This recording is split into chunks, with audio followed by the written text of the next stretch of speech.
Bagaimana AI bisa memperluas empati, bukan mempersempitnya. Ini tugas kita. Jadi gunakan teknologi dengan mempertimbangkan etik secara kritis. Makanya istilahnya critical mediation ethic.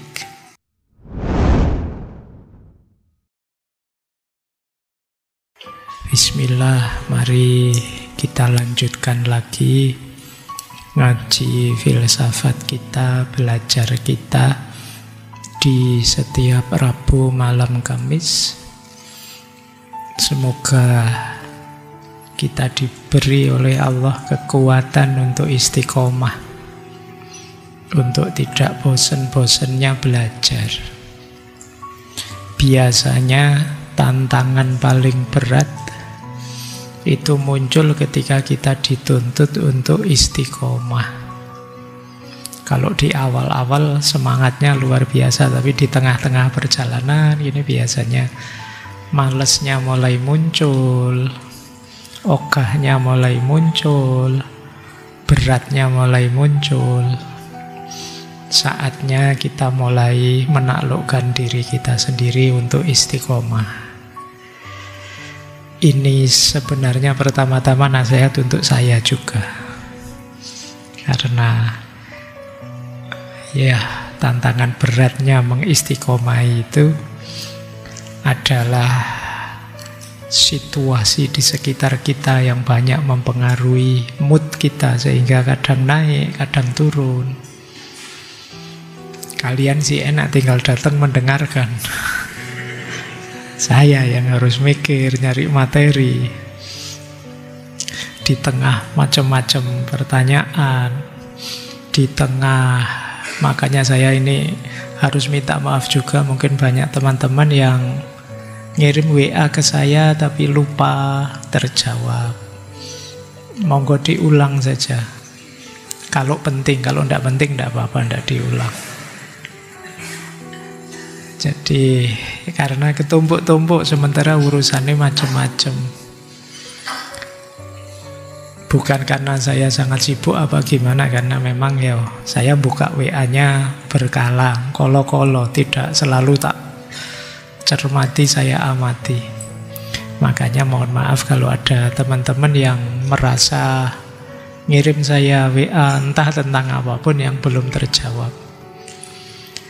Bukan karena tidak saya anggap penting, tapi terlewat. Baik, kita lanjutkan tema kita untuk bulan ini masih di tema krisis.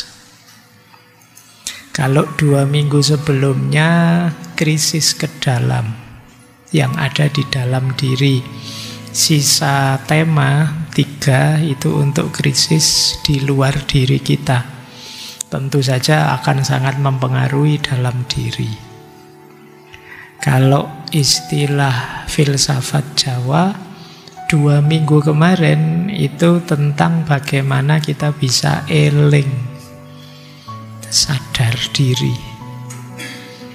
Sementara tema sisanya mulai malam hari ini itu bagaimana kita waspada. Jadi rumusnya masih eling lan waspada. Bagaimana kita sadar ke dalam dan waspada terhadap godaan dari luar. Oke, malam hari ini kita bicara 2 krisis meskipun sebenarnya 1, yaitu teknologi dan digital. Digital ya bagian dari teknologi. Sama seperti minggu lalu ya, krisis identitas dan eksistensial. Ini sebenarnya satu paket. Malam hari ini juga satu paket. Bismillah ya, langsung kita mulai saja, biar tidak lama-lama. Saya mulai dari quote yang menarik ini, dari Christian Louis Lange. Dia memperoleh hadiah Nobel tahun 1921. Istilahnya orang yang dapat hadiah Nobel itu Nobel laureate. Kata beliau begini, "Technology is a useful servant but a dangerous master." Ini langsung krisis ini quote yang pertama ini. Jadi teknologi itu kalau kita jadikan pelayan kita, memenuhi kebutuhan-kebutuhan kita, dia sangat berguna. Tapi kalau dibalik posisinya, kita yang melayani mereka, dari berguna bisa jadi bahaya. Jadi teknologi itu useful servant dan dangerous master. Kayak kita hari ini mungkin dalam banyak kasus sering diperbudak oleh teknologi. Ketika kita sudah kecanduan, ketika kita sudah melekat, tidak bisa dilepaskan dari sana. Mata kita tidak pernah selesai menatap layar. Hidup kita tidak bisa tegak tanpa dukungan gadget. Kemudian akhirnya alat-alat yang semula mendukung hidup kita terbalik. Kita yang mendukung keberlangsungan alat-alat tadi. Jadi dia tidak lagi useful servant, tapi jadi dangerous master. Kita menyembah dalam tanda petik ya. Belakangan kemarin rame itu wacana feodalisme. Jangan-jangan feodalnya bukan orang ke orang, tapi orang ke teknologi. Betapa hari ini kita bungkuk-bungkuk nyembah teknologi. Wong HP dicas saja kita duduk tenang di sebelahnya nunggu sampai penuh. Betapa patuhnya kita dengan teknologi. Kita jadi servantnya, kita jadi pelayannya. Posisinya terbalik. Ayo kita lihat ya, ini ada banyak fakta yang menunjukkan krisis-krisis karena teknologi. Saya mau mendaftari tadi itu ada beberapa, mungkin teman-teman masih ingat. Yang pertama, ini awal abad 19 ketika mulai ditemukan mesin tenun untuk industri tekstil. Itu muncul protes di mana-mana. Di Inggris muncul gerakan Laddite. Gerakan Ladditis itu orang-orang yang protes terhadap penggunaan mesin tenun otomatis yang itu menggantikan manusia. Peristiwa yang sama terjadi di India.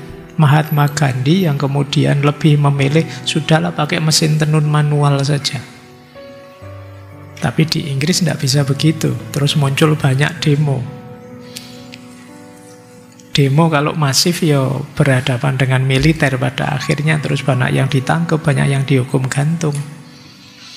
Sebenarnya orang-orang ini tidak anti teknologi, tapi mereka menolak teknologi yang buahnya adalah ketidakadilan terhadap mereka.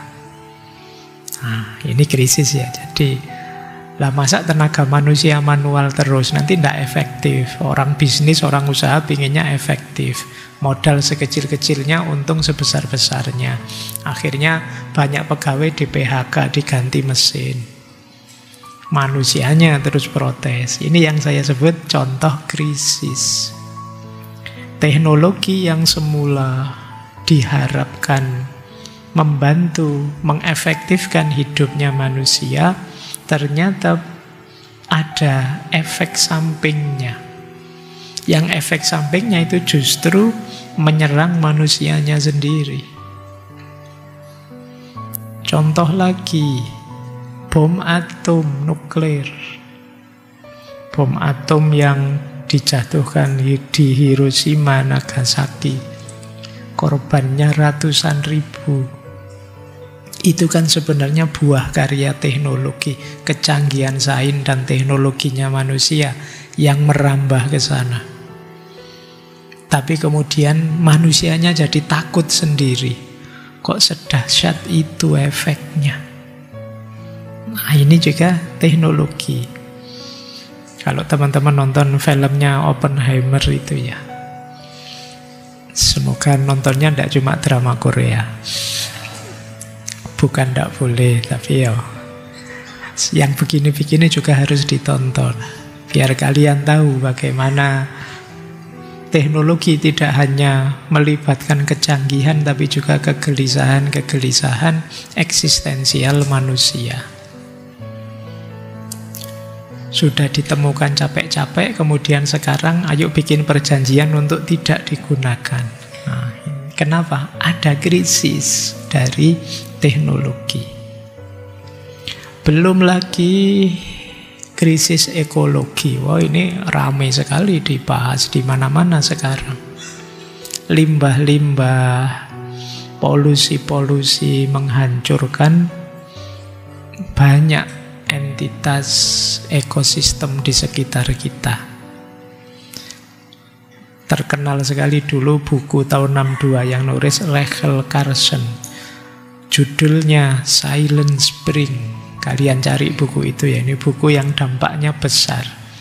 Buku ini membahas tentang pestisida. Awalnya orang gembira sekali ditemukannya pestisida, bisa menyingkirkan hama-hama. Tapi ternyata yang musnah karena pestisida tidak hanya hama, bahkan binatang-binatang sekitarnya, makhluk yang lain, bahkan manusia dalam jangka panjang juga kena efeknya. Ini hama beneran ya, bukan sekarang kan kalian pakai istilah hama itu kalau pakai. Tidak, bukan hama yang itu. Jadi maunya enak untuk mengefektifkan, membuat panen jadi lebih banyak, tidak banyak dimakan hama, tapi begitu bikin pestisida, canggih sih, hamanya musnah, tapi terus banyak ekosistem yang lain juga musnah. Ketika ekosistem ada yang musnah, ya terus terjadi ketidakseimbangan, efeknya kemana-mana. Makanya buku itu judulnya Silent Spring. Jadi hening, tidak ada suara jangkrik, tidak ada suara kata, tidak ada suara. Saya tidak tahu kalian yang di Jogja ini masih tidak dengar suara jangkrik, suara kata. Tidak di HP loh ya. Yang asli, itu kan mulai langka sekarang. Zaman dulu hujan tidak berapa lama gitu sudah kadang ada suara kata, suara jangkrik. Sekarang mulai langka. Nah, ini ya jadi keprihatinan bersama. Oke, yang masih sering kelihatan mungkin tikus di kamar kosmu mestinya ya, karena kamu kurang bersih. Terus kita lihat lagi bagaimana teknologi yang semula membantu, terus efeknya jadi bahaya. Mungkin teman-teman ingat, ini kalian mestinya sudah lahir tahun ini, 2018. Ada skandal Facebook dan Cambridge Analytica. Yang di situ data pribadi jutaan orang pengguna Facebook digunakan tanpa izin untuk kampanye politik. Kalau di infonya sekitar 87 pengguna diambil. Saat itu Facebook didenda besar sekali. Ini kan teknologi. Ada Facebook kita lebih terkoneksi, gampang tersambung di antara kita, tapi ada efeknya. Sekarang kalian gelisah kan, kadang namamu tiba-tiba entah siapa yang memberikan, masuk padamu iklan ini, iklan itu. Kok tahu nomornya kita? Itu pasti ada yang ngasih, ada yang beri. Gitu loh. Ini bagian dari krisis teknologi, krisis digital hari ini. Belum lagi masalah kesehatan mental. Penelitian terbaru tahun 2019, studi dari Jin Twinji, kata dia, penggunaan media sosial berlebihan itu berkorelasi dengan meningkatnya jumlah orang depresi di kalangan anak muda. Sejumlah tiap tahun 70%. Besar loh 70% itu. Jadi meningkat. Kalau hari ini misalnya 100 orang sakit jiwa, tahun depan 170.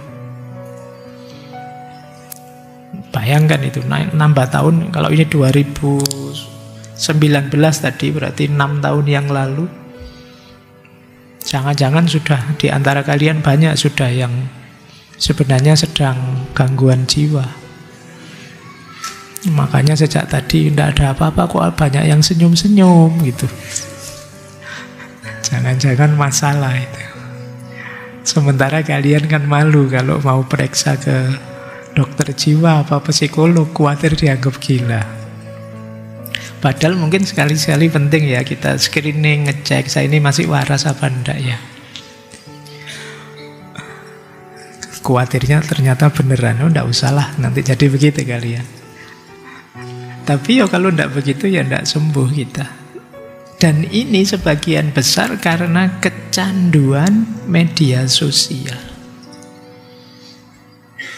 Jadi kadang-kadang kita enggak tahu apa-apa itu dari medsos loh ya. Ada gunanya juga. Kita enggak panik, kita enggak stres, kita enggak galau.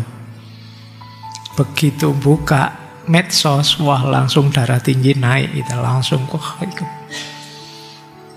Nah, ini efek teknologi.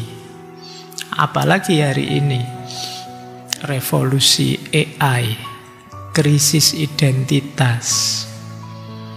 Jadi krisis eksistensial minggu lalu.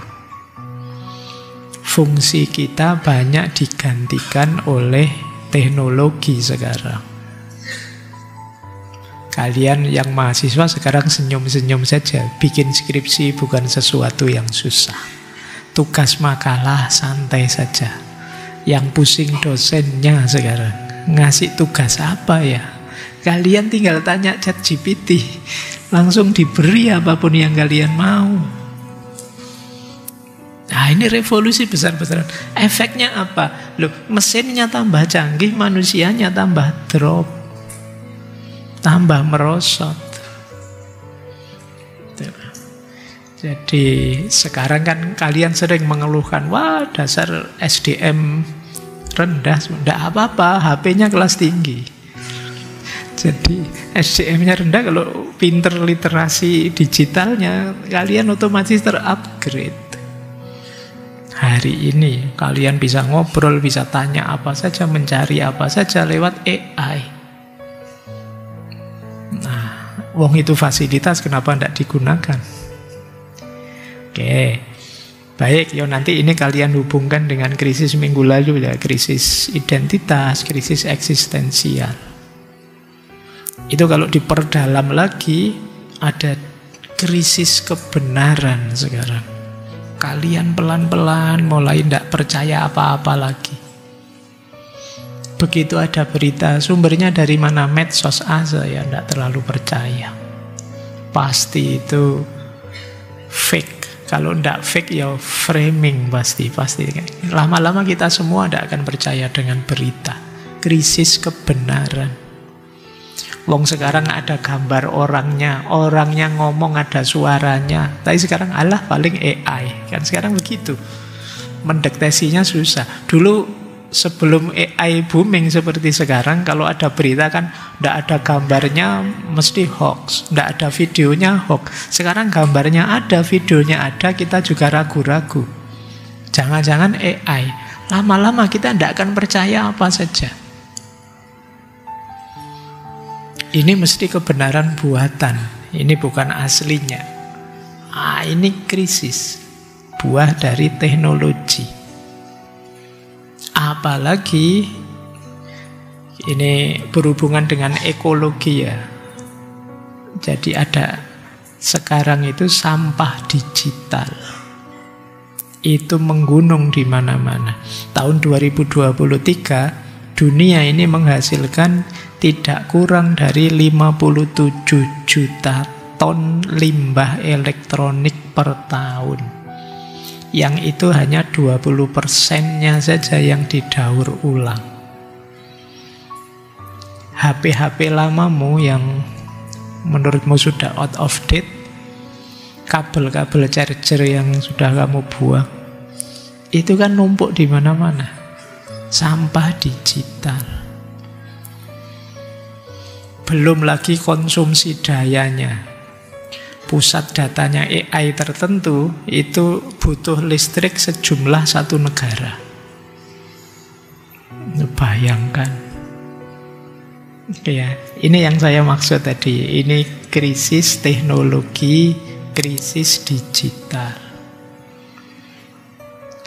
Ini saya ambilkan juga beberapa, cuma silakan kalian cari, yaitu ada bukunya.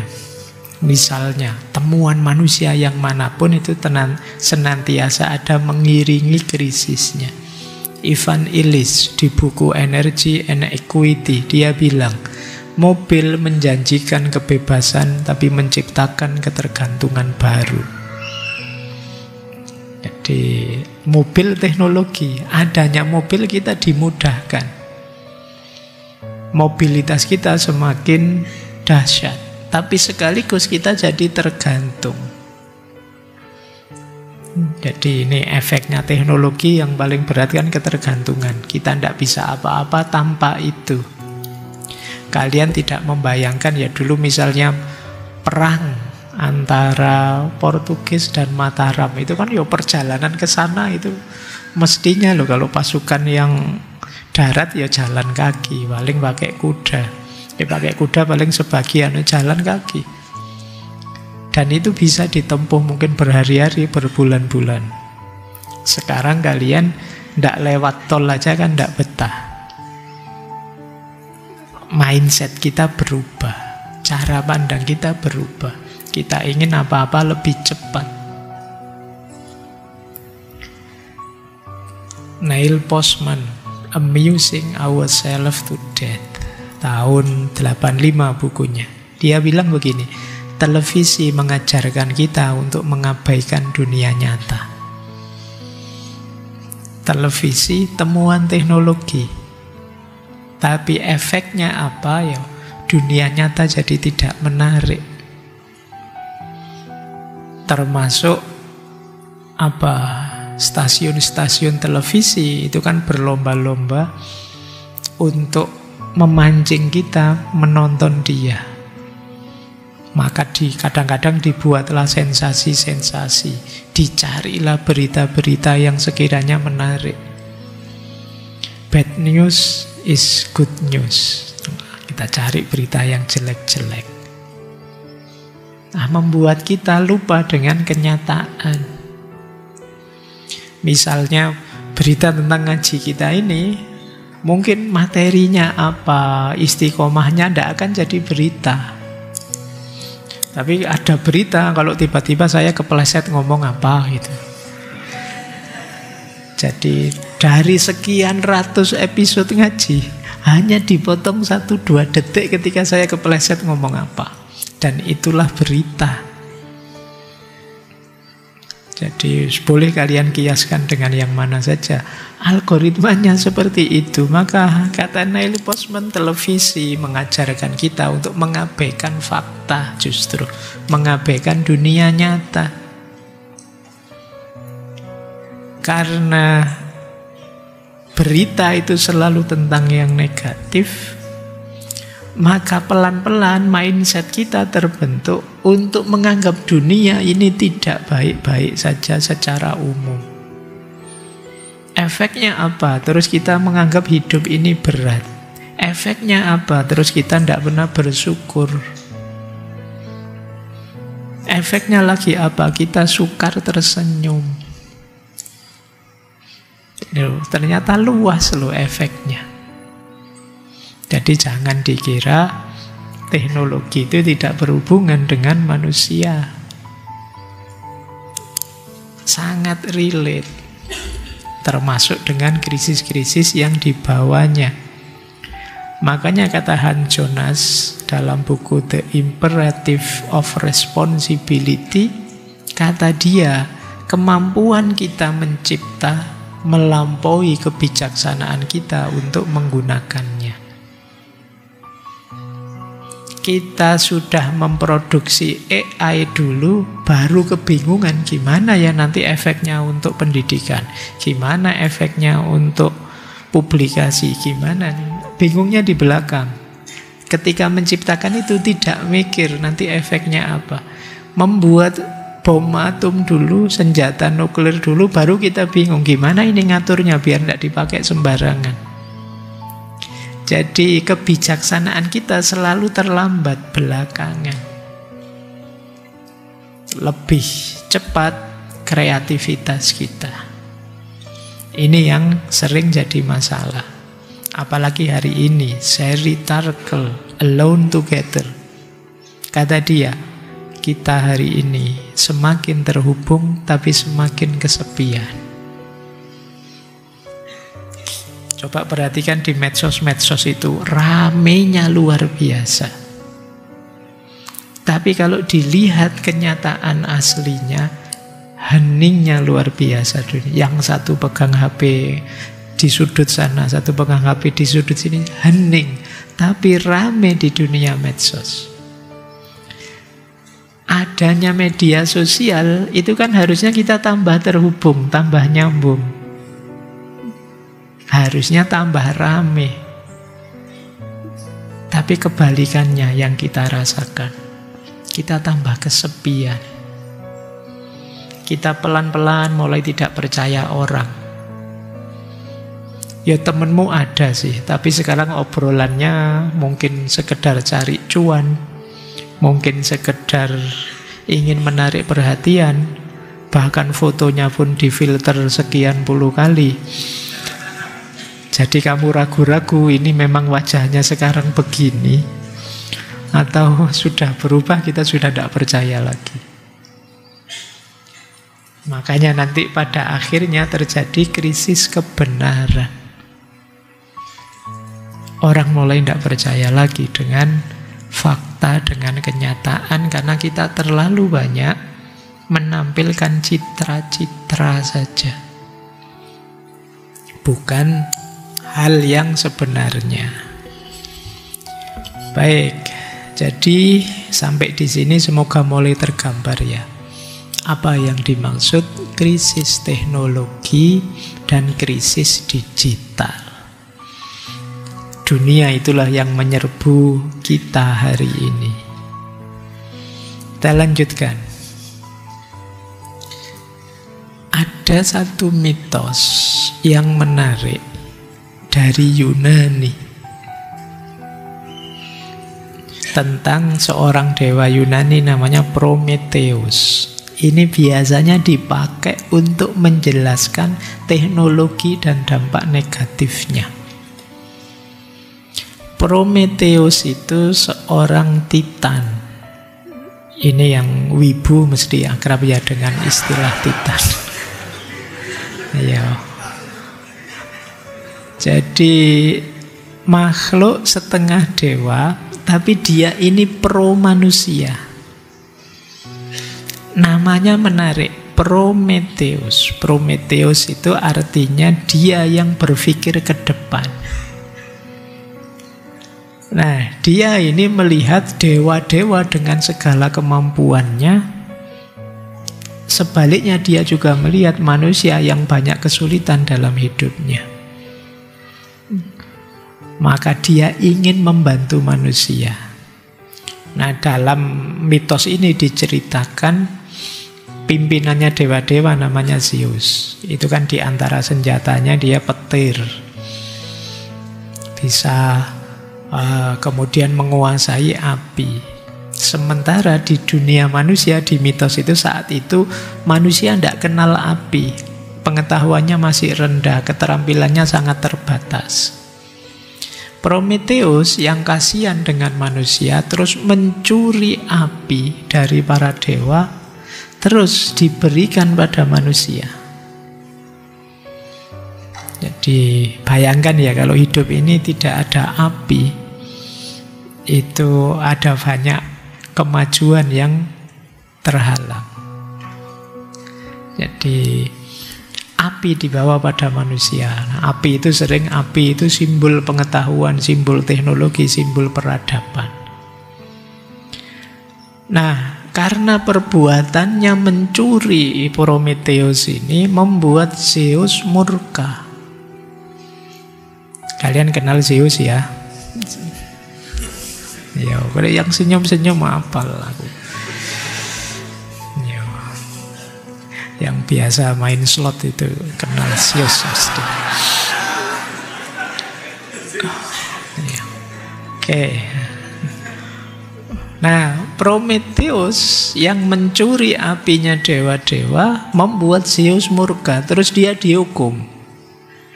Dia dihukum dengan cara diikat di Gunung Kaukasus. Dan setiap hari ada seekor elang yang menghampirinya, memakan hatinya. Terus dibawa terbang. Itu kan sakitnya luar biasa. Tapi terus hatinya tumbuh lagi.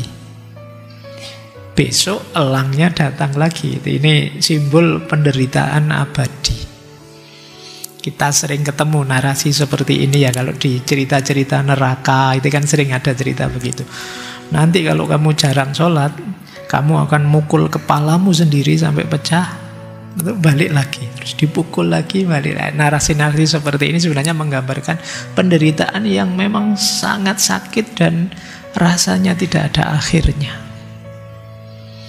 Ya meskipun ilustrasinya kalau di komik-komik itu kan agak mengerikan, tapi fokusnya ke rasa sakit yang abadi ini. Sama seperti yang dialami oleh Prometheus. Nah, tapi di balik rasa sakit itu Prometheus puas karena dia berhasil membuat manusia jadi maju.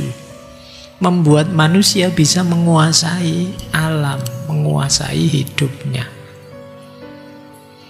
Tidak apa-apa dia sakit terus-menerus, tapi di balik itu manusia menikmati hidupnya dengan api yang dia curi. Coba ya kita lihat apa pesan yang ada di balik mitos ini. Karena memang orang dulu termasuk nenek moyang kita itu kan biasanya mengemas pesan-pesan di balik mitos-mitos. Api tadi itu simbol ilmu pengetahuan, teknologi, kemajuan, daya kreasi, itu disimbolkan dengan api. Mencuri dari dewa-dewa ini seperti nabrak batas. Jadi batas kosmis, batas moral manusia itu cukup sampai di sini saja.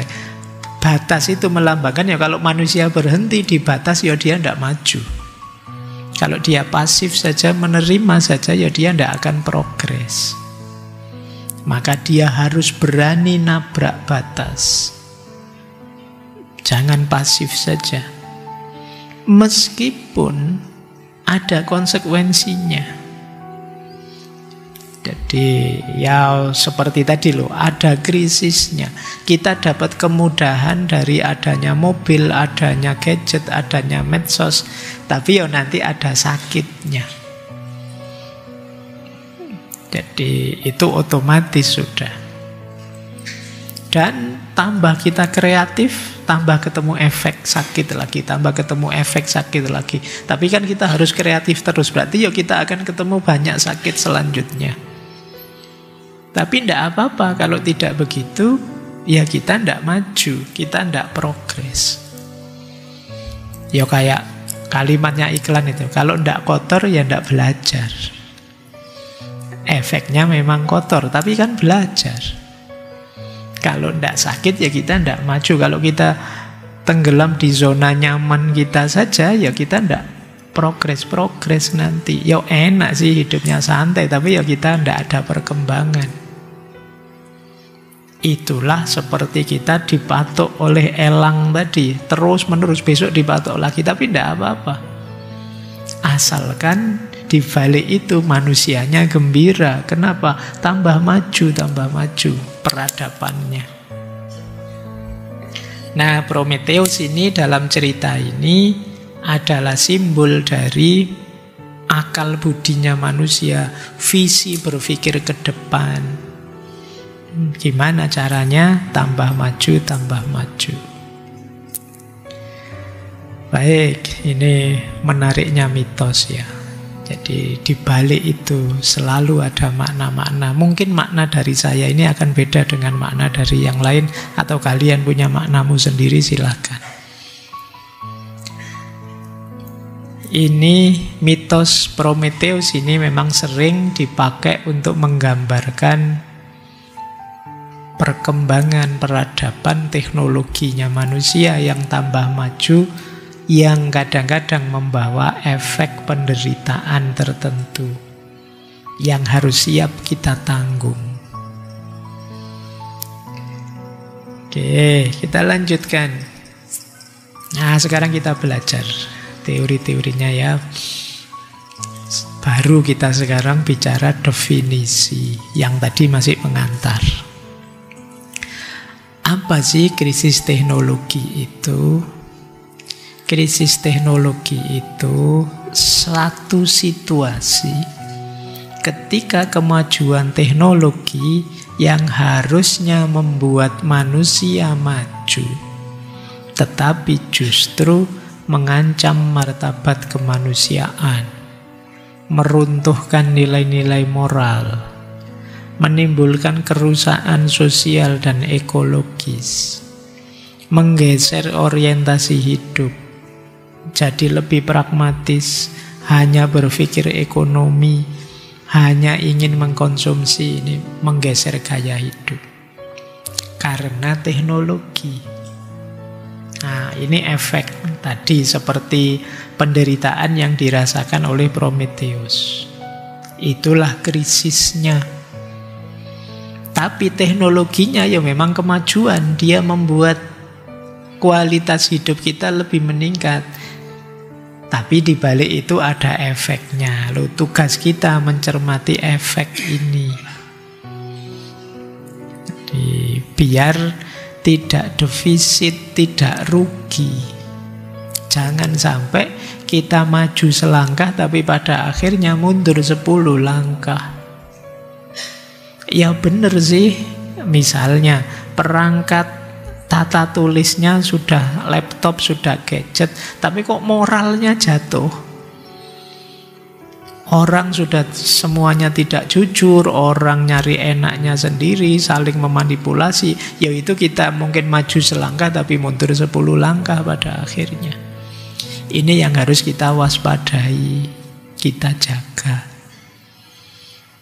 Disinilah pentingnya kita membahas krisis teknologi. Krisis digital itu bagian dari krisis teknologi. Berarti kemajuan digital yang membawa efek negatif untuk kemanusiaan, untuk moral, untuk hidup sosial, ekologis, dan juga mengacaukan gaya hidup kita. Yang positif tentu saja. Baik, kita lanjutkan. Kita belajar beberapa perspektif dulu ya tentang teknologi. Nanti biar mudah mencari obatnya. Yang pertama, aliran namanya instrumentalis. Kata aliran ini, teknologi itu hanya alat.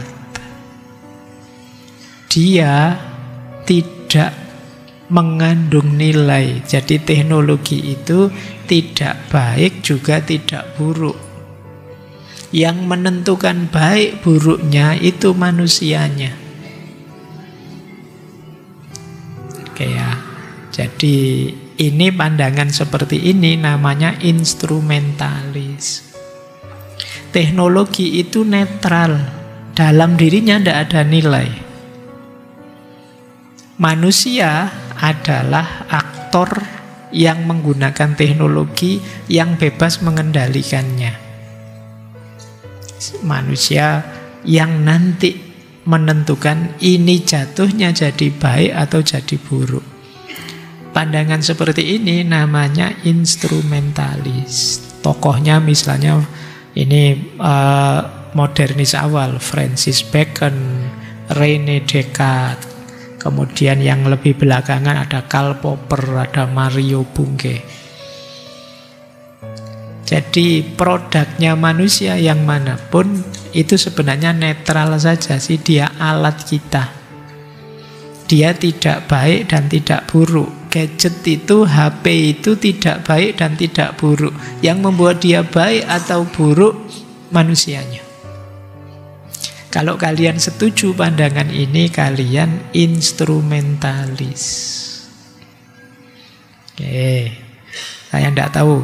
Kalau ngajinya selesai saat ini, mungkin kalian setuju dengan pandangan ini, tanpa melihat perspektif yang lain. Jadi gelas ini dan kopi ini netral saja, tidak baik dan tidak buruk. Kalau saya minum, bismillah saya minum, alhamdulillah dia baik. Gitu ya. Tapi kalau kopinya saya lemparkan ke kalian sampai basah kuyup, dia jadi buruk. Jadi ini instrumentalis. Kelebihannya pandangan ini ya memberi ruang bagi manusia untuk bertanggung jawab secara moral. Kemudian membuat kita tidak takut dengan teknologi. Teknologi itu netral. Mau membuat nuklir kah? Mau membuat teknologi apakah? Santet kah? Apakah? Tidak apa-apa. Siapa ngerti nanti ada lahir teknologi yang bisa. Kalau dulu santet pakai doa, pakai tirakat, besok ada mesinnya misalnya. Siapa ngerti bisa begitu. Tapi kan netral. Kalau tidak digunakan ya tidak apa-apa. Itu kayak orang kalau ngomong, Pak, boleh tidak Pak belajar ilmu nyopet misalnya. Loh, kalau kalian pakai instrumentalis, ayo kalau sekedar tekniknya ya tidak masalah. Dia masalah kalau kamu pakai nyopet. Tapi kalau kamu pakai bantu orang yang habis dicopet untuk nyopet balik copetnya misalnya. Oke, jadi kuncinya ada di manusianya. Nah, tapi ada kelemahannya. Kelemahannya apa? Terlalu optimis. Kita lupa bahwa teknologi tertentu juga bisa memberi pengaruh kejiwaan ke kita. Jadi tidak hanya kita yang menentukan baik buruknya, dia juga memberi efek. Karena kita pegang pisau misalnya, waktu kita marah muncul pikiran untuk ini efek, ada efek balik yang dia berikan ke kita untuk ditusuk saja. Jadi bisa begitu. Kenapa diciptakan begitu? Mbak, yang menciptakannya tidak seperti itu misalnya. Kalau kita pegang pisang kan tidak mungkin. Kalau marah kok pegang pisang, itu kan tidak mungkin mikir untuk. Ya karena pas pegang pisau. Jadi teknologi ada efeknya. Gitu loh. Karena kita pegang apalah laptop, ya mungkin yang muncul apa pengen lihat. Jadi kelemahannya terlalu optimis, mengabaikan pengaruhnya teknologi terhadap manusia. Kalau ini kan hanya melihat pengaruhnya manusia pada teknologi. Jadi padahal ya sistem teknologi juga bisa membentuk perilaku kita. Kayak kalian sekarang mungkin jadi lebih males membaca. Kenapa? Sudah dibantu ChatGPT, Pak. Dibacakan sekarang saya. Nah, itu jadi ada efeknya. Jadi instrumentalis oke, tapi masih ada kelemahannya. Sekarang kita tengok perspektif kedua, humanistik. Kalau di humanistik ini, teknologi itu tidak sekedar alatnya manusia, tapi dia adalah budaya. Jadi Budaya itu bagian dari ekspresi dirinya manusia, hasil budi dan dayanya manusia. Dia berawal dari visinya manusia. Maka tidak bisa kalau kita sebut teknologi itu tidak ada nilainya, tidak bebas dari nilai, tidak. Orang membuat bom atom yang daya hancurnya sedemikian, pasti itu muncul di pikirannya mungkin karena pengaruh perang, dia visi ingin menaklukkan negara-negara yang dianggap mengancam dan lain sebagainya. Pasti visi itu muncul di kepalanya waktu membuat bom atom. Waktu orang bikin senjata apalah AK-47 lah apalah, itu kan mesti di pikirannya ini enak kalau nembak orang sebanyak ini cepet kan itu mesti muncul di visinya. Jadi sejak dibikin itu dia sudah ketempelan nilai gitu loh. Jadi ini humanistik namanya, menolak bahwa teknologi itu netral sepenuhnya. Teknologi itu bagian dari pengalaman manusiawi. Dia adalah budaya. Berarti dia tidak bebas nilai. Tokoh-tokohnya misalnya Martin Heidegger, Hans Jonas, Albert Brockman, dan lain-lain. Heidegger, Hans Jonas pernah kita bahas ya, etika tanggung jawab di Hans Jonas. Brockman belum, kapan-kapan kita bahas beliau. Kelebihan pandangan ini melihat teknologi sebagai bagian dari eksistensi manusia. Jadi bukan alat saja, instrumen saja untuk manusia, tapi itu bagian dari diri kita. Membuka ruang refleksi tentang, oh ternyata saya itu masih banyak angkara murkanya karena bikin senjata saja yang bisa menghancurkan banyak orang. Itu kita lewat teknologi kita itu bisa menemukan siapa kita. Oke. Cuma kelemahannya seringkali sulit kita membedakan ini membahas budayanya atau sistem teknologinya. Ya kalau sistemnya sebenarnya netral saja sih, tapi sebagai budaya ya dia ada hubungannya dengan manusia. Nah ini kelemahannya di situ. Ketika membahas sisi ini terus rasanya kok terus geser dari membahas teknologi sekarang membahas manusianya. Padahal tadi maunya kan bahas teknologinya. Nah, ini kelemahan pembahasannya di situ. Dan kadang-kadang terlalu abstrak, terlalu filosofis. Sementara teknologi itu kan lebih praktis sifatnya. Baik, kalau terlalu filosofis, terlalu abstrak, itu jatuhnya terus banyak yang spekulasi-spekulasi. Pasnya gimana kita tidak tahu. Beda dengan teknologi yang material, jelas fisikal. Baik, kalau ini humanistik, lebih melihat manusianya yang berpengaruh. Kalau yang instrumental lebih melihat ya alatnya. Terus, yang ketiga masih ada perspektif namanya deterministik. Kalau deterministik ini kebalikannya instrumental. Deterministik ini manusianya pasif sama sekali. Teknologi itu punya logikanya sendiri, dialah yang mempengaruhi manusia. Bukan manusia yang mengendalikan teknologi, tapi teknologi yang dikendalikan oleh manusia. Ngaji ini mungkin jadi nyaman seperti ini ketika slide-nya kelihatan. Tadi slide-nya tidak muncul, kamu bingung. Saya sudah mikir ini kalau gambarnya tidak muncul, saya ngomongnya gimana ya biar kalian paham mulai. Jadi kita disetir oleh teknologi. Kalian misalnya, wah nanti ngaji, ini bisa sampai jam 11 ini.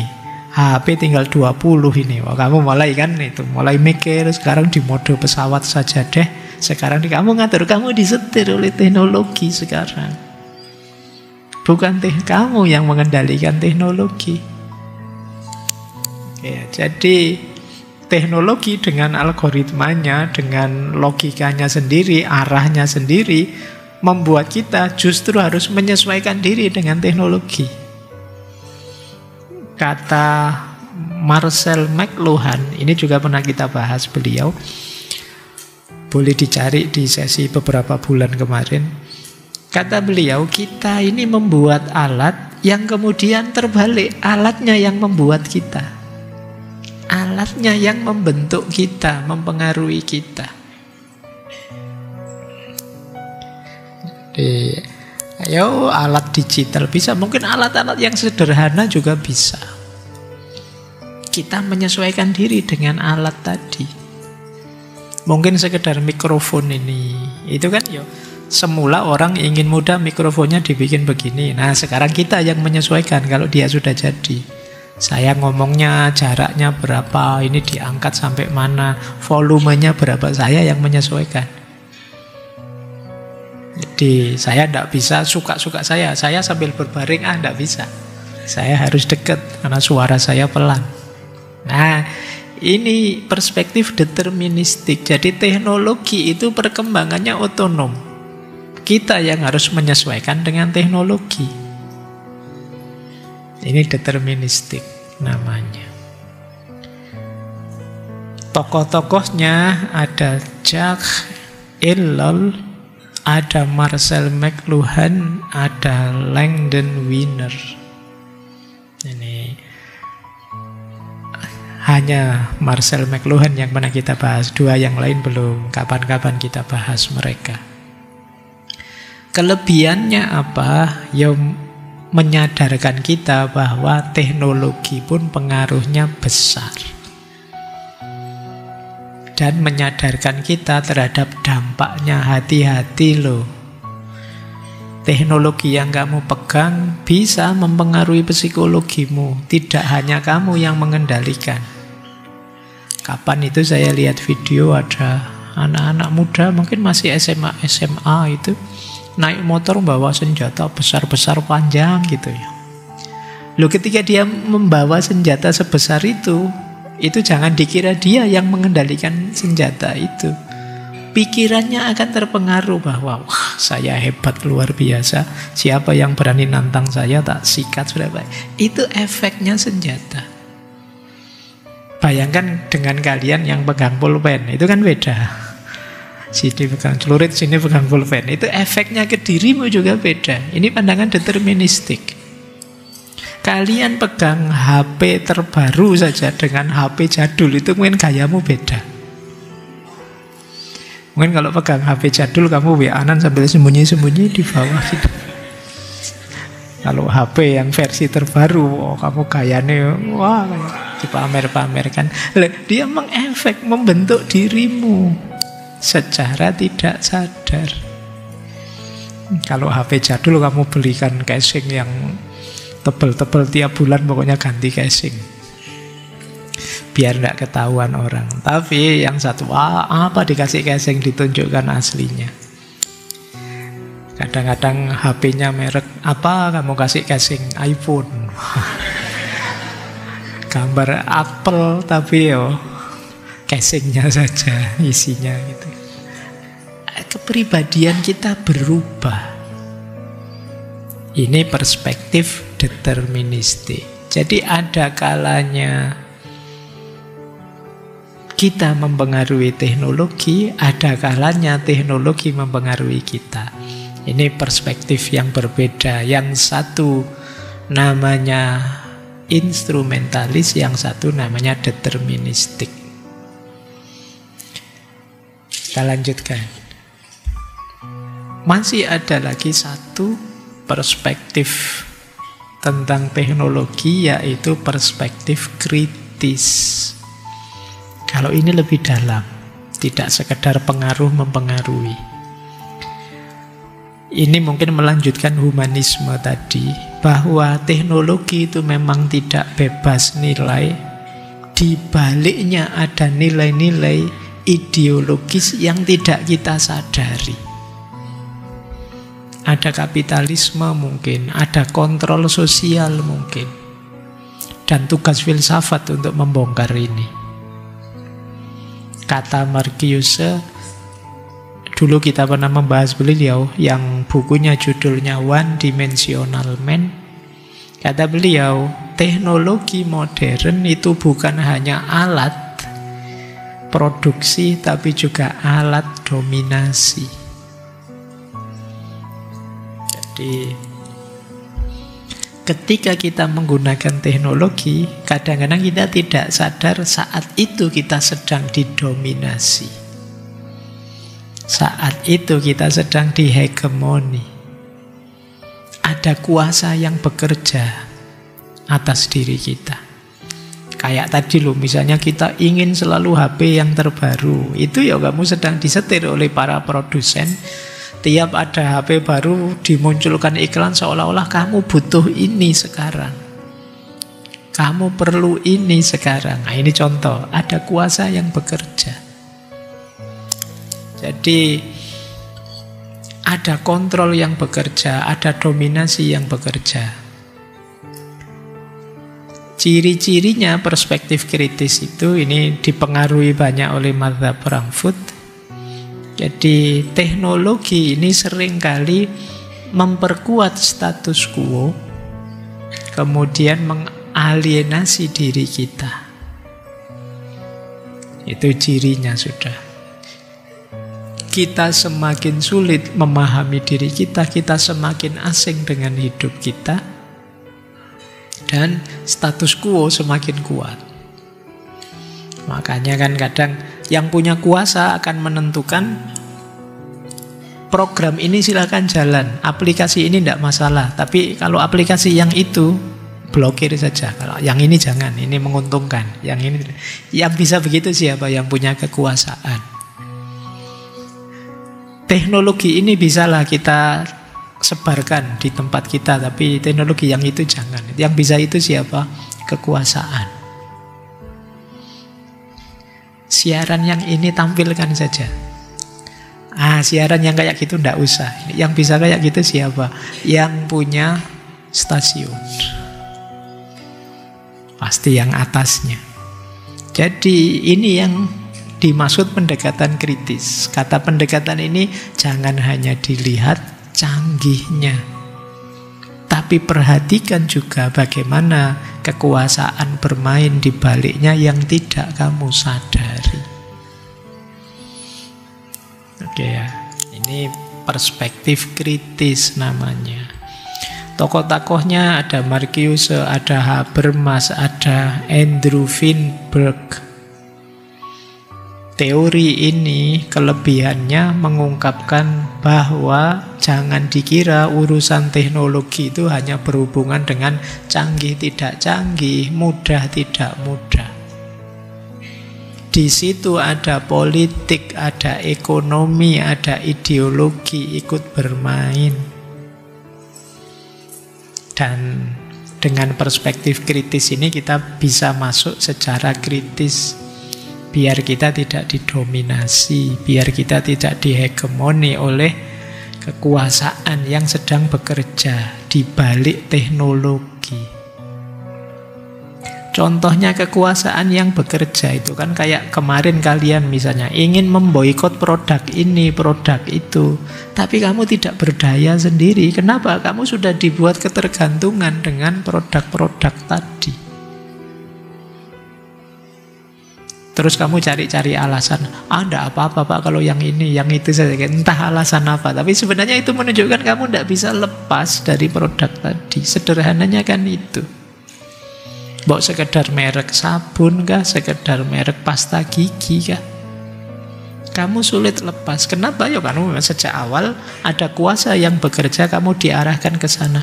Gigi saya itu Pak, kalau tidak pakai pasta gigi ini rasanya nyut-nyutan Pak. Sudah mulai kena kan. Kalau ndak sabun ini Pak, baunya Pak, saya ndak cocok. Satu-satunya yang cocok sabun ini. Jadi kalau ketika kamu mau boikot, puyeng sendiri kamu. Terus kamu, iya saya boikot ini. Tapi yang ini ndak ya, pengecualian. Yang itu ndak ya. Kamu kebingungan sendiri. Kenapa? Kamu sejak awal dikondisikan bahkan oleh teknologi. Dengan kekuasaan yang bekerja di baliknya. Ini perspektif kritis. Jadi malam ini kita belajar 4 perspektif ya tentang teknologi. Kalian bisa masuk kritis, bisa masuk deterministik, bisa masuk humanistik, bisa masuk instrumentalis. Nanti diulang lagi kalau masih belum paham. Rekamannya tapi jangan suruh saya ngulang. Nanti dimarahi orang, dianggap wah temanya ngulang Pak, nanti begitu. Oke ya, sekarang kita kontekskan untuk situasi digital. Kita coba ya, krisis teknologi tadi kita bawa ke krisis digital. Ada krisis apa saja sih di ranah digital? Kalau saya inventarisir, krisis digital itu menyentuh banyak sekali aspek. Eksistensial, epistemologis, etis, sosial politik, ekonomi, spiritual. Krisis semuanya. Kena efek teknologi digital. Ayo kita cek satu-satu. Eksistensial. Hari ini banyak yang mengalami alienasi digital. Krisis identitas. Dia tidak kenal lagi bahkan dengan dirinya sendiri. Kehilangan makna hidup. Eksistensial. Kecanduan layar. Mata kita hari ini antara tidur dan menatap layar saja. Ayo kamu cek keseharianmu. Bangun tidur ya langsung layar kan, layar HP cecer, kemana-mana layar. Kecuali kamu pas tidur, itu saja yang tidak. Naik motor itu loh masih menatap layar hari ini. Kamu tidak betah untuk disaku sebentar saja. Dimanapun, makan pun kamu nyanding HP, nonton layar. Jadi kamu kecanduan layar hari ini. Oke ya, ini bisa berakibat apa ya? Kehilangan makna hidup. Kamu jadi asing dengan dirimu karena fitrah-fitrahmu banyak yang tidak teraktualkan. Terus kalian mengalami krisis identitas, terus kamu kesepian.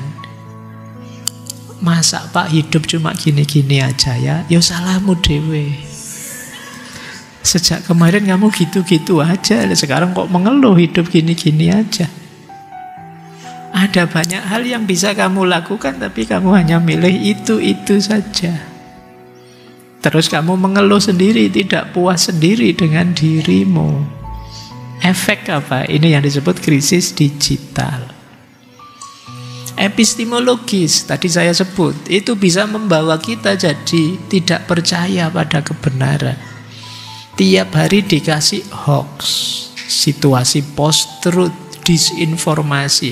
Kita sudah percaya, tiba-tiba teman kita bilang, alah itu hoax, oh alah. Kita sudah marah-marah, itu hoax juga. Lama-lama kita, mesti palsu semuanya. Sampai fotonya teman kita, gambar kita sendiri juga palsu. Pada akhirnya kita tidak percaya dengan kebenaran. Orang sudah nyebut, coba dibaca di buku ini halaman sekian. Itu sekarang, dulu mungkin kita percaya kalau ada begitu. Sekarang tidak. Karena berkali-kali dicek ternyata tidak ada. Orangnya ngomong kayak mantep-mantep, ternyata tidak ada di bukunya. Ini krisis epistemologis karena krisis digital. Belum lagi aspek etis, privasi yang dilanggar, data diri yang dijual. Hari ini era transparansi total. Kita terekspos seterbuka-terbukanya. Semua orang tahu tentang kita A sampai Z-nya. Yang membuka siapa? Kita sendiri. Kenapa? Wong kita sendiri yang cerita A sampai Z diri kita di medsos kita. Mungkin sebagian besar teman kita misalnya yang malam hari ini ikut ngaji, teman kita di mana-mana di seluruh Indonesia tahu sampean malam hari ini ikut ngaji. Kenapa mereka tahu? Kita sendiri yang posting sejak tadi. Kita sudah nge-share sejak tadi, semua orang tahu. Terus teman kosmu yang sebelah kamar, ini teman saya baru ngaji filsafat, kamarnya mesti kosong ini. Dia tahu. Jadi kita sendiri yang menelanjangi diri kita sampai sebegitu terbuka, mancing orang untuk melanggar privasi kita. Jadi ayo hati-hati. Ini ada krisis moral, krisis tanggung jawab karena algoritmanya medsos mancing kita ke situ. Sosial politik, wah sekarang orang tambah egois, tambah merasa dirinya benar. Kenapa? Didukung oleh algoritmanya medsos. Yang kita anggap benar, itulah yang tiap hari disuplai oleh medsos kita, Google kita. Akhirnya kita tambah tidak toleran. Kenapa? Karena kita tambah merasa yakin ternyata yang benar memang aku kok. Ternyata yang benar memang aku. Berarti orang lain tambah salah. Muncul krisis sosial politik. Krisis ekonomi ya sekarang mulai banyak muncul orang-orang yang di PHK. Perannya diganti oleh mesin. Ketimpangan digital.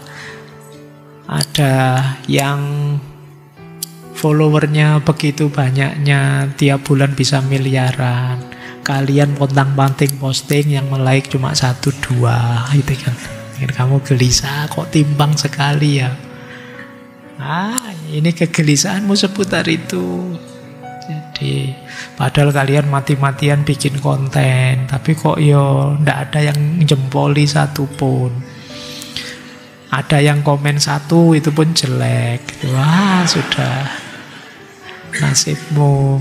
Sementara channel yang satunya tiap hari posting apa saja jutaan, mungkin puluhan juta yang nge-like, yang nonton. Ini mulai ada ketimbangan-ketimbangan. Algoritmanya rasanya kok memihak sana, ndak memihak sini, dan macam-macam. Kalian begitu irinya. Orang ini tidak ngapa-ngapain, tapi kok terus tiap bulan dapat banyak. Saya yang jungkir balik malah nggak dapat apa-apa. Ini ekonomi. Belum lagi spiritual. Kalau ini tidak usah dibicarakan sudah. Kesibukan kita, kecanduan kita dengan layar, tentu saja menjauhkan kita dengan banyak hal yang lebih hakiki. Termasuk hubungan kita dengan Tuhan, dengan sesama, dengan semesta, jadi dangkal. Ini efeknya krisis digital. Makanya kata Byung-Chul Han yang dulu pernah kita bahas, kalau ini dari buku Psikopolitik, Neoliberalism and New Power. Kata beliau, the digital age is not an era of freedom, but a voluntary self-exploitation.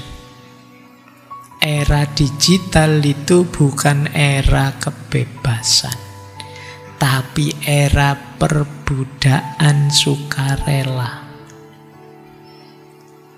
Kita rela diperbudak oleh dunia digital. Jadi, dan kalian menganggapnya baik-baik saja, tidak apa-apa. Nah, ini ternyata yang memperbudak kita tidak siapa, tidak di mana-mana. Gadget kita sendiri, teknologi kita sendiri. Yang bilang begini Byung-Chul Han.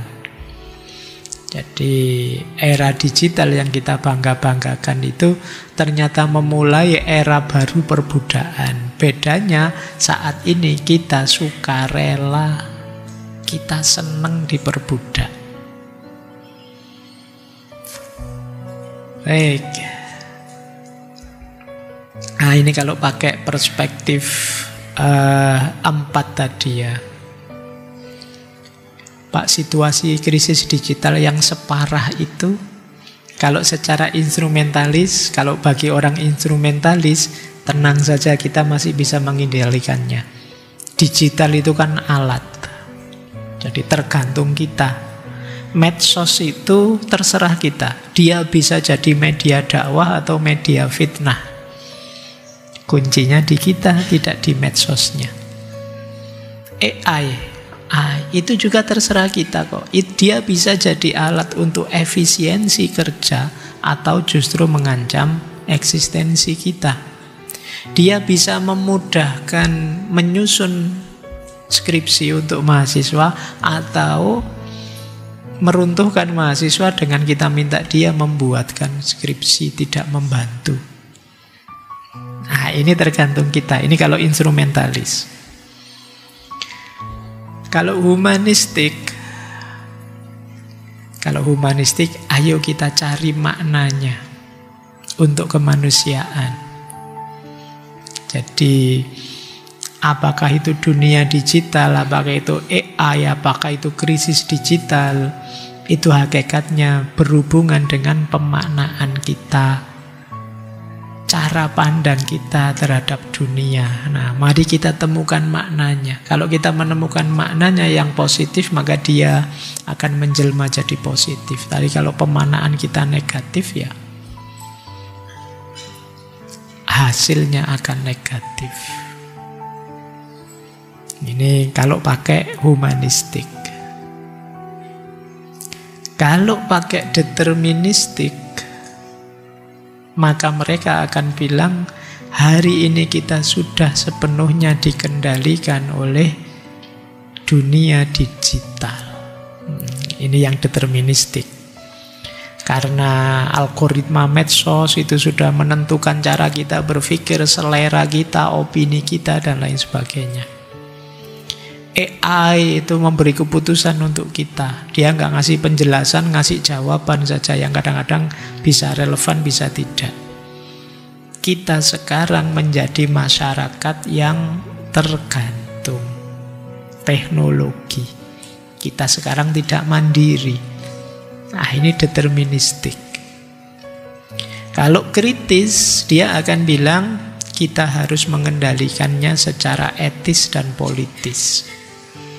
Teknologi tidak netral, dia jadi alat kekuasaan, maka kita harus mengarahkannya. Big data, Google, Amazon, TikTok, dia menguasai data dan bisa membentuk opini publik. Mari kita waspadai agar ini tidak dimanipulasi untuk kepentingan ideologi, kepentingan politik tertentu. Jadi teknologi mari kita jadikan alat kontrol sosial. Teknologi mari kita jadikan alat pembebasan. Nah, ini perspektif kritis namanya. Jadi instrumentalis, humanistik, deterministik, kritis tadi sudah. Oke, kita akhiri nanti dengan perspektif-perspektif alternatif. Di luar 4 tadi ya. Pokoknya malam hari ini banyak sekali teori-teori, istilah-istilah. Paham, tidak paham, didengarkan saja. Oke. Dinikmati saja. Ilmu itu indahnya, meskipun tidak paham tetap enak didengarkan. Ada beberapa perspektif alternatif yang mungkin menarik jadi pertimbangan kita selain yang 4. Yang pertama ada perspektif post-fenomenologi. Wah, simboh istilah apa menah ini. Tokohnya namanya Don Ihde. Post-fenomenologi ini menggabungkan instrumentalis, deterministik, humanistik, kritis jadi satu. Kata perspektif ini, teknologi itu mediasi, perantara.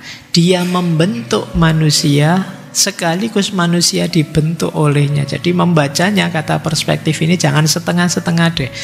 Teknologi dan manusia itu saling mempengaruhi. Jadi manusia tidak terpisah dari teknologi dan teknologi tidak terpisah dari manusia. Kita harus waspada dua-duanya. Nanti di teorinya ide ini menarik. Saya sisipkan di situ ya untuk teman-teman belajar. Kata dia, hubungan manusia dan teknologi itu dalam kenyataannya ada 4. Yang pertama, embodiment relation. Embodiment relation itu teknologi jadi bagian dari tubuh kita. Kacamata, smartphone, smartwatch itu bagian dari tubuh kita. Nempel ke diri kita. Nanti ada hermeneutic relation. Hermeneutic relation itu teknologi menerjemahkan dunia untuk kita.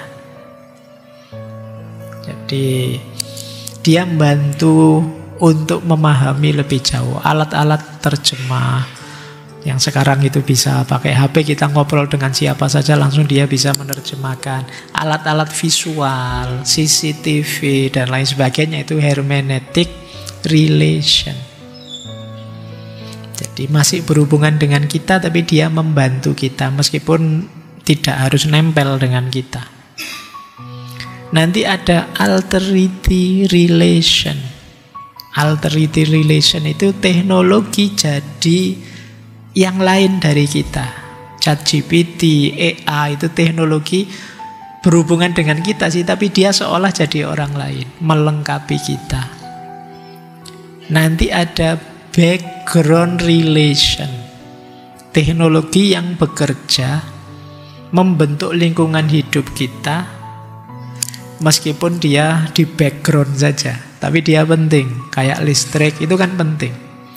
Kalian merasa bahwa yang penting kan HP, listrik mati ndak apa-apa. Loh ya kalau listrikmu mati, HP-mu ndak lama hidupnya. Itu kan kerjanya di background. Jadi teknologi yang jenisnya background relation. Nanti ada alterity relation, ada hermeneutic relation, ada embodiment relation. Baik, jadi post-fenomenologi punya pandangan teknologi mempengaruhi manusia, manusia mempengaruhi teknologi. Ada perspektif kedua, konstruktivisme sosial. Tokohnya Trevor Pins dan Wiebe Beaker. Kalau ini menggabungkan determinisme dan instrumentalisme plus kritis. Jadi teknologi, kata perspektif ini, dibentuk oleh negosiasi masyarakat, nilai dan kekuasaan.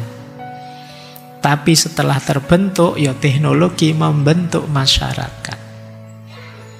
Teknologi tidak hanya sekedar hasilnya ilmuwan atau insinyur, tapi juga produk sosial, politik, ekonomi. Jadi ini masuk kritis.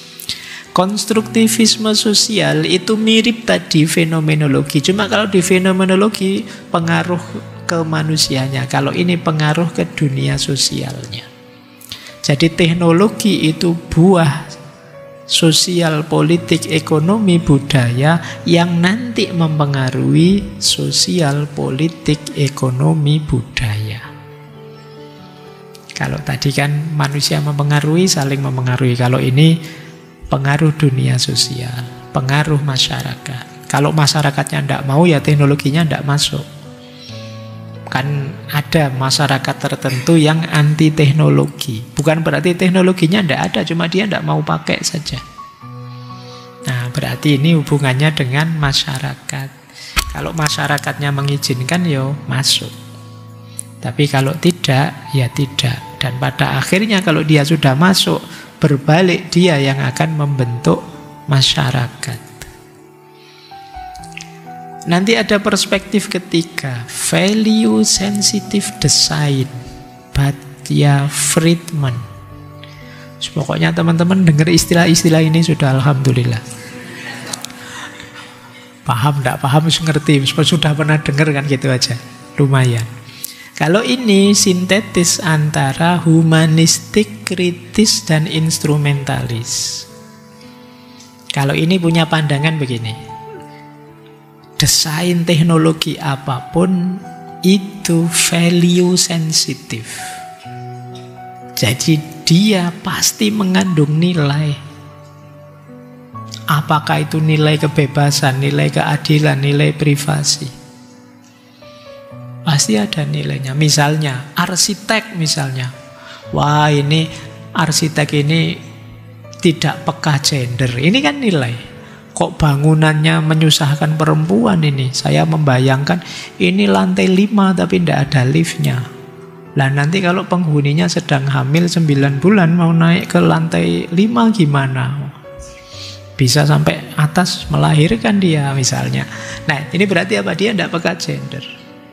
Wow, ini tangganya kok cuma tangga yang harus ngangkat kaki. Gimana orang yang tidak bisa berjalan? Yang pakai kursi roda harus lewat mana? Nah ini ada peka. Jadi sejak awal teknologi itu mengandung nilai. Sudah. Oke.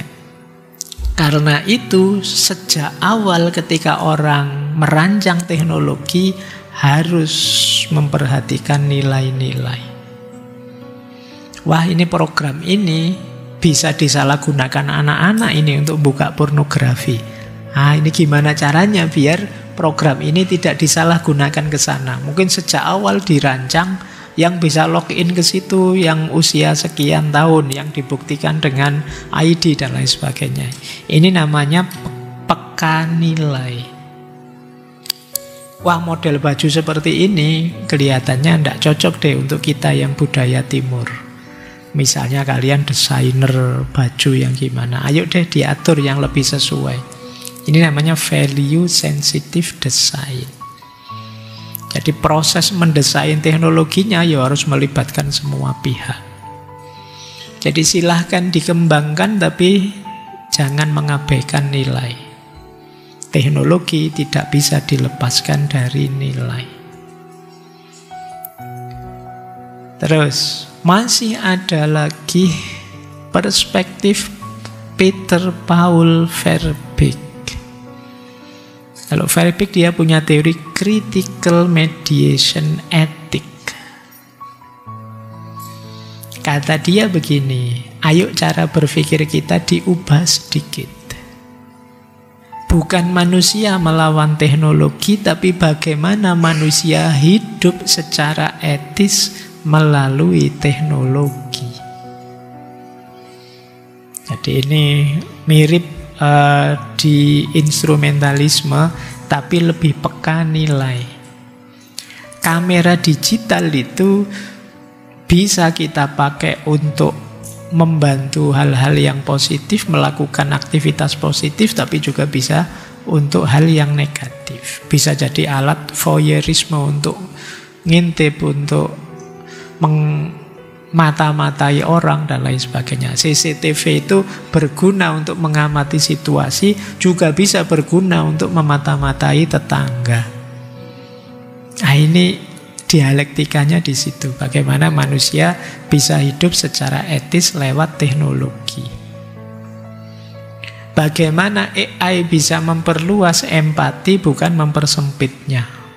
Ini tugas kita. Jadi gunakan teknologi dengan mempertimbangkan etik secara kritis. Makanya istilahnya critical mediation ethic. Baik, saya tambah satu lagi. Mungkin ini lebih mudah. Kalau ada yang penasaran dengan yang kelima ini, dulu kita pernah membahas ngaji filsafat yang judulnya Humanistik Teknologi, Mahatma Gandhi. Nah, kalau ini lebih reflektif pikirannya Gandhi. Itu yang sebelah kiri choose, pilihlah. Yang sebelah kanan tolaklah.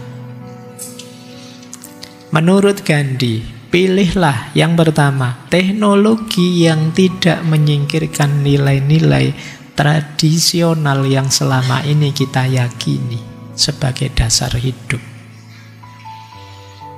Kalau ada yang nabrak, pertimbangkan ulang. Teknologi yang membuat kita tidak jujur, teknologi yang membuat kita curang, teknologi yang membuat kita rusak secara moral, hindari saja. Kemudian pilihlah juga teknologi yang membuat hidup kita seimbang, fisik, mental, spiritual.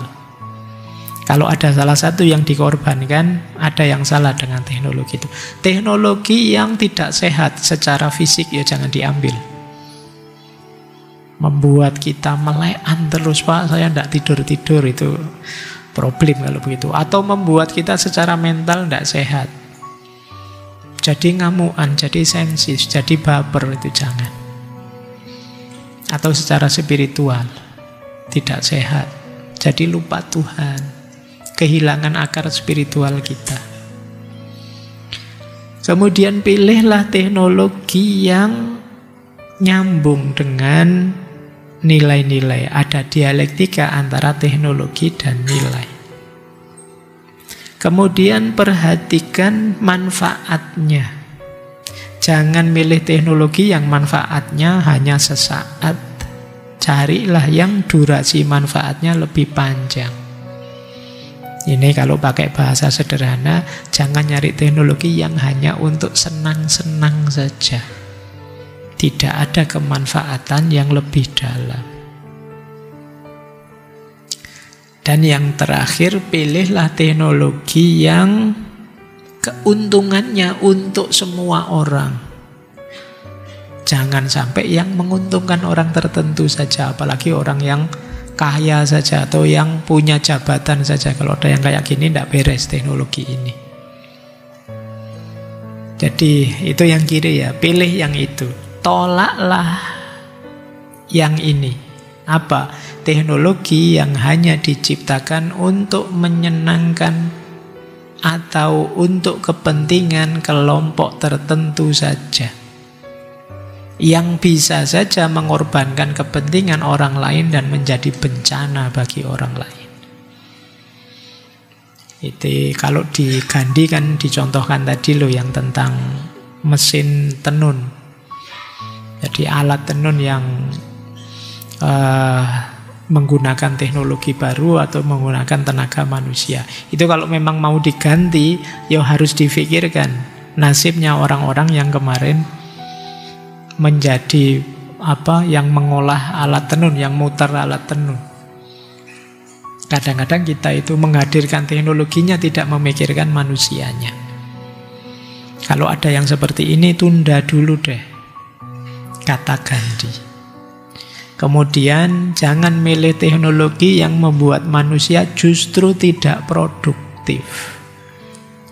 Ya produsennya sih produktif, kita yang make jadi tidak produktif. Kita terlena, kayak kita asik nyekrol TikTok tiap hari misalnya.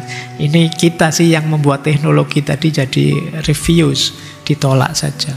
Padahal itu bukan karena jenis teknologinya, tapi cara kita memperlakukannya. Jangan milih yang tidak produktif. Hindari teknologi yang menimbulkan masalah psikologis. Tambah lama kalian tambah pikiranmu, tambah overthinking, tambah rusak, tambah stres, tambah depresi. Ya cepet-cepet kamu hindari.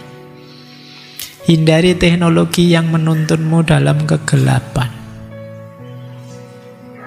Kamu tambah gelap, tidak cerah. Semakin banyak mengakses teknologi, kamu tambah tersesat. Ini jangan. Atau mengubah citramu. Dari orang baik-baik sekarang jadi tidak baik-baik. Kemarin kamu anak soleh, sekarang kamu bikin fake account. Terus, wah kumat kamu di situ, tidak karu-karuan. Nah itu pelan-pelan mengubahmu. Hati-hati. Jadi ini nasihatnya Gandhi. Ini kalian ulanglah saja ya di sesi humanistik teknologinya Gandhi.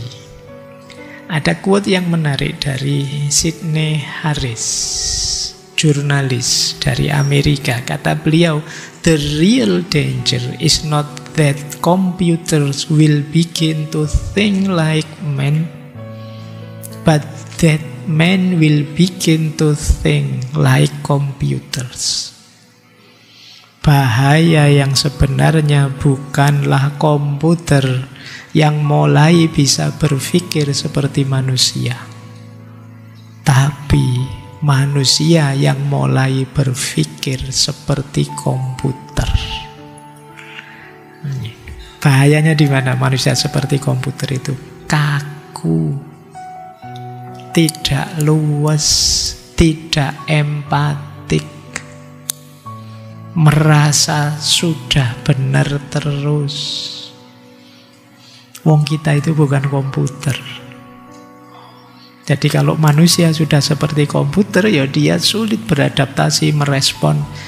Dia menunggu input dan itulah yang keluar lagi. Komputer kan ya tetap tidak bisa berkreasi, yang bisa berkreasi manusianya.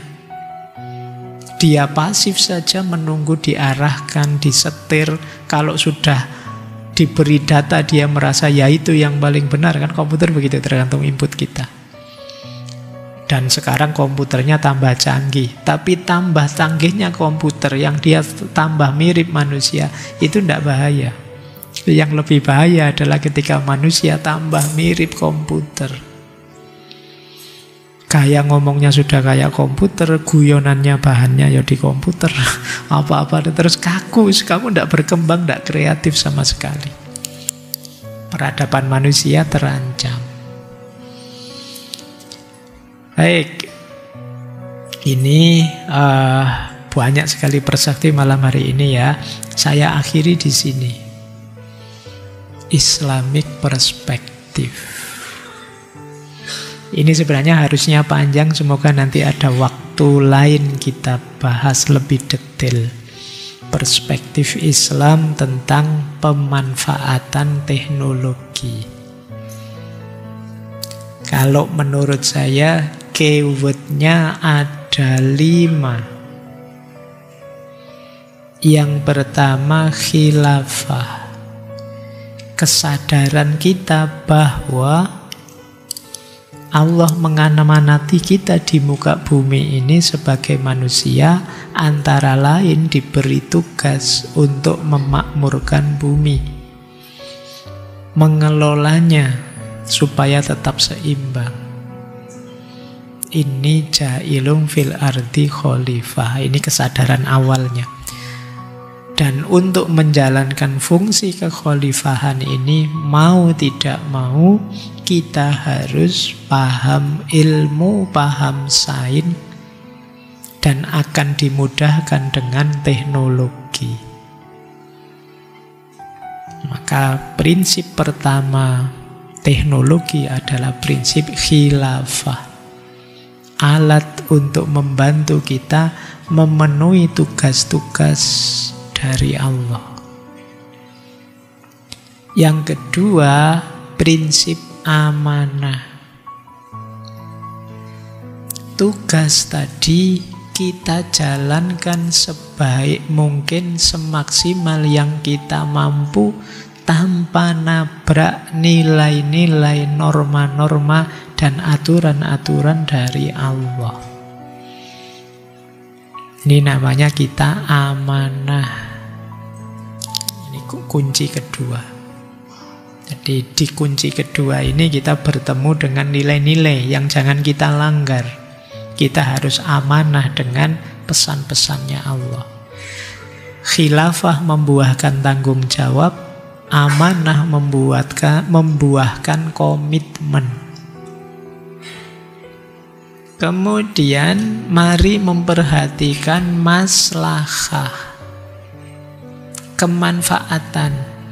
Jangan hanya dapat capeknya, jangan hanya berteori, berfilosofi, tapi sains dan teknologi membuahkan kemanfaatan besar untuk kita semua. Nah, ini namanya maslahah. Kemudian jangan lupa ketika kita menjalankan khilafah, amanah, maslahah tadi, niatnya kita tata hanya lillahi ta'ala, tidak ada pamrih-pamrih yang lain, sehingga yang kita lakukan tadi bernilai ibadah, membuahkan muqarabah. Kita semakin mendekat pada Allah. Nah, kalau ada kesadaran ini, yang tadi dikhawatirkan efek-efek negatifnya bisa diminimalisir. Jadi ada aspek muqarabahnya, kita menjalankan belajar sains, memproduksi teknologi dan memanfaatkannya, itu bagian dari ikhtiar kita untuk lebih dekat kepada Allah. Dan prinsip kelima, adab. Kita jalankan semuanya secara berakhlak dan beretika. Jadi caranya harus baik, itu adab. Jadi tidak boleh dengan cara-cara yang negatif, yang merusak, yang menyesatkan, tidak boleh. Adab jadi alas semuanya. Karena kalau prosesnya sudah negatif, ya hasilnya kemungkinan tidak ketemu. Tidak ketemu di muqarabah, tidak ketemu di maslahah, amanah, dan khilafah. Jadi ini 5 prinsip pemanfaatan sains dan teknologi dalam Islam. Jadi mari kita belajar, mari kita mengembangkan teknologi dalam konteks khilafah, tanggung jawab kita yang diamanati oleh Allah untuk memakmurkan bumi ini. Kemudian bagian dari komitmen kita terhadap nilai-nilai.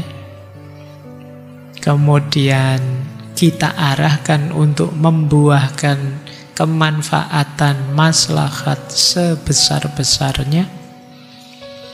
Kemudian kita niati sebagai ibadah lillahi ta'ala yang membuat kita tambah dekat dengan Allah. Akan indah kalau tambah kita maju secara teknologi seiring dengan tambah dekatnya kita dengan Allah. Tambah sadar kita akan tingginya, canggihnya ilmu-ilmu yang dianugerahkan oleh Allah. Ini membuat kita tambah dekat. Dan semuanya kita jalankan secara beradab, tidak mengabaikan norma dan akhlak. Ini 5 prinsip pokok yang mungkin kapan-kapan kita elaborasi lagi. Saya tambah 1 lagi konsep, masih dari perspektif Islam ya. Tadi yang paling awal, jadi quotes paling awal tadi loh, yang bunyinya adalah jangan sampai kita diperbudak oleh teknologi, karena teknologi itu akan bermanfaat untuk kita kalau kita yang menggunakannya. Sebaliknya kalau kita yang diperbudak, dikuasai, dia akan bahaya. Menguasai teknologi bukan dikuasai oleh teknologi. Ini ada beberapa keyword untuk menjawab solusinya ya, perspektif Islam. Coba kita rangkum satu-satu pelan-pelan. Secara intelektual, problem besar teknologi hari ini adalah informasi yang tanpa makna, komunikasi yang tidak ada artinya, post-truth, kebohongan, dan lain sebagainya. Kita sulit menemukan kebenaran. Untuk mencari solusi dari situ, kita harus belajar hikmah. Hikmah ini pengetahuan yang tidak kurang dan juga tidak lebih. Dari Imam Ghazali. Definisinya seperti itu. Jadi pertengahan antara orang bodoh yang tidak punya ilmu dengan orang yang berlebihan dalam ilmu yang tidak ada gunanya adalah hikmah. Teman-teman harus belajar ini untuk meminimalisir krisis intelektual dalam bentuk informasi-informasi yang tidak bermakna. Yang kedua, krisis moral. Jadi di antara efek digital yang tadi kita prihatinkan kan moralitas jatuh. Orang tidak peduli lagi benar salah, baik buruk. Nah, nanti jawabannya ada di adab. Kita harus belajar ini. Belajar akhlak, belajar adab. Yang ketiga, krisis yang sering dikeluhkan juga adalah krisis spiritual. Kita dangkal hubungan kita dengan sesama, dengan semesta, dengan Tuhan. Solusinya ada di makrifah. Mari kita lebih menyadari, lebih mengenali hadirnya Tuhan dalam diri kita. Ya, tapi ini masing-masing nanti pembahasannya panjang. Kapan-kapan kita ulang lagi. Yang terakhir, krisis sosial. Kecanduan digital, kecanduan layar membuat kita terisolasi. Sosial skill kita jadi lemah. Daya empatik kita jadi menipis. Solusinya apa? Ukhuwah. Persaudaraan kita hidupkan lagi, yang tidak sekedar formalistik basa-basi melalui medsos, tapi lebih konkret, lebih nyata dalam dunia sosial yang kita kenal dengan konsep ukhuwah. Jadi 4 konsep ini menurut saya bisa jadi kunci kita mencari jalan keluar dari problem-problem krisis digital hari ini. Cuma ya karena waktu saya tidak bisa menjelaskan satu-satu. Insya Allah kapan-kapan ya kita ulang yang bagian Islamic perspektif ini. Sejauh mana sih perspektif Islam bisa kita jadikan salah satu jalan, salah satu alternatif solusi dari baik krisis teknologi maupun krisis digital. Baik, saya kira itu ya teman-teman. Alhamdulillah penderitaannya teman-teman selesai. Yang berjuang melawan ngantuk, yang berjuang melawan tidak paham, yang bingung tadi istilah tidak karu-karuan, istilah apa saja, sekarang selesai penderitaanmu. Ya nanti kalau merasa ada kebutuhan untuk lebih memperdalam lagi, lebih memahamkan lagi, boleh diulang-ulang, boleh dipilih bagian mana yang cocok. Khususnya sengaja tadi saya perkaya banyak sekali teori perspektif, karena saya tahu sebagian besar yang hadir kan mahasiswa. Biasanya perlu teori untuk nulis karya ilmiah, nulis skripsi, tesis, disertasi. Paling tidak kan sekarang punya banyak koleksi teori di wacana ini, bisa digunakan.